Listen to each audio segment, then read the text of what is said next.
السلام عليكم ورحمة الله وبركاته. دوري أبطال أفريقيا نجوم عن مواجهة الأهلي والوداد المغربي. يعاني فريق الوداد المغربي بقيادة البلجيكي سيفن فاندربروك من الغيابات التي ضربت صفوف الفريق قبل مواجهة النادي الأهلي في ذهاب نهائي دوري أبطال أفريقيا. وأوضحت تقارير مغربية أن قائمة الوداد المغربي التي غادرت إلى القاهرة تضم 25 لاعب، بينما لم يوجه فاندربروك الدعوة ل3 لاعبين هم عماد الخنوس وأسامة فلوح سامي العنابي، في حين يغيب الحسين بن عيادة عن رحلة الفريق بسبب خضوعه لبرنامج إعلامي بمركب محمد الخامس لكرة القدم. ويغيب أيضا ثلاثي الفريق الوداد عن ذهاب نهائي دوري أبطال أفريقيا عبد الله حيمون وأيمن الحسوني والمهاجم السنغالي جونيور سامبو، وذلك بداعي الإصابة. مدرب الوداد المغربي يعلق على مواجهة الأهلي في النهائي. تحدث البلجيكي سيفن فاندر بروك المدير الفني لفريق الوداد المغربي على المواجهة المنتظرة ضد النادي الأهلي بنهائي دوري أبطال أفريقيا. وتحدث المدرب وقال: الآن نركز على مواجهة الأهلي، سأعيد مشاهدة مبارياتهم والحديث عن نهائي دوري الأبطال الآن سابق لأوانه. وأضاف: ما يزال الوقت مبكرا ويمكنني القول أن الفرص والحظوظ متساوية بين الناديين، والتفاصيل الصغيرة سيكون لها دور الحسم في تحديد هوية البطل. قرار جديد من المحكمة الرياضية الدولية بشأن قضية كهربا مع الزمالك.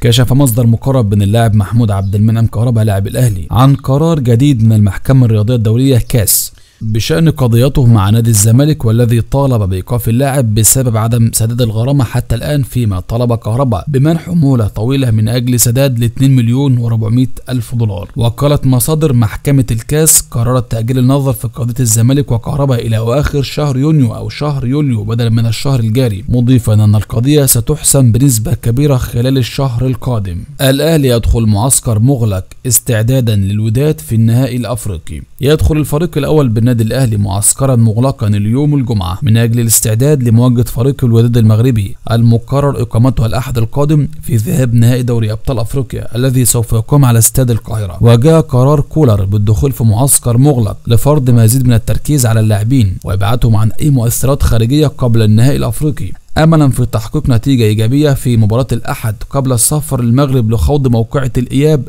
التي تقام 11/6 الجاري. وعاد الفريق لتدريباته أمس الخميس عقب الراحة التي حصل عليها الفريق لمدة 24 ساعة أول أمس الأربعاء. وقاد المران السويسري مارسيل كولر، وشهد منافسة شديدة بين جميع اللاعبين للدخول في حسابات المدرب السويسري للمشاركة أمام الوداد المغربي. ويخوض الأهلي مرانه في 6 مساء الجمعة في إطار استعداداته لمباراة الوداد المغربي يوم الأحد القادم. ويتحدث 3 من لاعبي الفريق لوسائل الإعلام المحلية والأجنبية عن رؤيتهم لمباراة الوداد المغربي في ذهاب نهائي دوري أبطال أفريقيا في 5 مساء الجمعة قبل انطلاق مران الفريق وفقا للوائح المنظمة للاتحاد الأفريقي. محمد بركات يهاجم موسيماني بسبب الزمالك. شن محمد بركات نجم الأهلي السابق هجوما عنيفا على الجنوب أفريقي بيتسو موسيماني المدير الفني السابق للأهلي بسبب تصريحاته التي أطلقها بأن الأهلي الآن سيستطيع الفوز على حساب الزمالك وهو مغمض العينين. وأكد بركات في تصريحات تلفزيونية أن المدير الفني الجنوب أفريقي بيتسو موسيماني دائم الخروج بتصريحات مثيرة للجدل، مشيرا إلى أنه أخطأ بالحديث بهذه الصورة عن الزمالك وأنه يخسر بسهولة أمام الأهلي. اختتم بركات الحديث مؤكدا أنه يحترم موسيماني وإنجازاته